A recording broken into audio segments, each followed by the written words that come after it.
Imagine walking into a grand hall in Paris, the year is 1900, and you are surrounded by a sea of hand-drawn posters, each one a vivid testament to the resilience and progress of Black America. This was the American Negro exhibit, a groundbreaking project led by W.E.B.DuBois, that not only redefined the narrative of Black history but also set the stage for modern data visualization. The story begins in the late 19th century, a time when the African American community in the United States was grappling with the aftermath of slavery and the pervasive shadow of the color line. DuBois, a brilliant sociologist and professor at Atlanta University, saw an opportunity to challenge the prevailing stereotypes of Black inferiority through the power of data.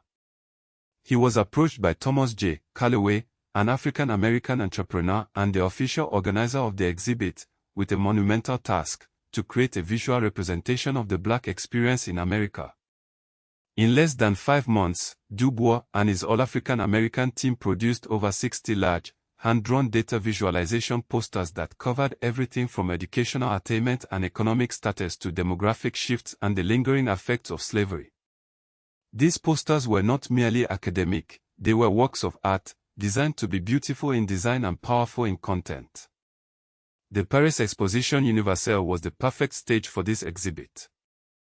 It was a world fair that attracted millions of visitors from across the globe, offering an unparalleled platform to showcase the progress and potential of Black America. The exhibit was an immediate success, earning DuBois a gold medal from the French government for his sociological research. This award was a significant recognition, not just of the artistry of the posters but of the scientific rigor and intellectual depth behind them. The French government acknowledged the validity and importance of the data, which challenged the widely held belief that Black people were incapable of complex organization or economic advancement. The exhibit was a deliberate act of self-representation. It countered the European narrative of Black inferiority by presenting hard data on literacy rates, property ownership, and population growth. Each poster told a story of resilience and progress, making the abstract concept of the color line visible and quantifiable. DuBois described these visuals as prophetic, designed not only to show the past but to predict the future trajectory of Black America if the barriers of the color line were addressed. The impact of the American Negro exhibit extended far beyond the Paris Exposition. It played a crucial role in the new Negro movement, which emphasized Black intellectual and economic advancement. The methodology of using data to visualize racial inequality became a cornerstone of later civil rights movements. DuBois' concept of the color line, made tangible through these posters, became a central theme in his subsequent work, including his seminal book, The Souls of Black Folk. The legacy of the 1900 exhibit is still felt today.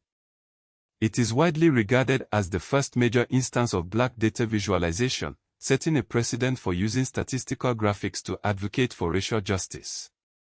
Modern African and African American advocacy continues to draw on this legacy, using data visualization to highlight issues like poverty, education gaps, and health disparities. The principle of self-representation through data, where Black communities present their own statistics to counter external narratives, remains a key strategy in contemporary African development and policymaking. Many of DuBois' original posters have been digitized and are now part of online archives, making them accessible to researchers and students in Africa and the diaspora. Contemporary African scholars in sociology and data science often cite DuBois' work as a foundational example of how to use data for social justice. The event also reinforced the idea of a global Black identity, connecting the struggles of African Americans with those of Africans under colonial rule, a theme that resonates in modern Pan-African movements. However, the exhibit was not without its controversies. Some critics within the Black community felt that the focus on progress and property was too narrow and ignored the systemic violence of lynching and segregation. DuBois himself later critiqued the limitations of the exhibit, noting that while it showed progress, it did not fully address the depth of racial oppression. Additionally, the role of Thomas J. Calloway, the exhibit organizer, has often been overshadowed by DuBois' fame. Some historians argue that Calloway's contribution to the exhibit's success has been under-recognized. Despite these critiques, The American Negro exhibit remains a landmark event in the history of sociology, data science, and the civil rights movement. It was a moment when Black intellectuals and activists took control of their narrative, using the power of data and visuals to challenge stereotypes and advocate for change. As we continue to grapple with issues of racial inequality and social justice, the work of W.E.B.DuBois and his team serves as a powerful reminder of the importance of self-representation and the enduring impact of data-driven advocacy in the fight for equality.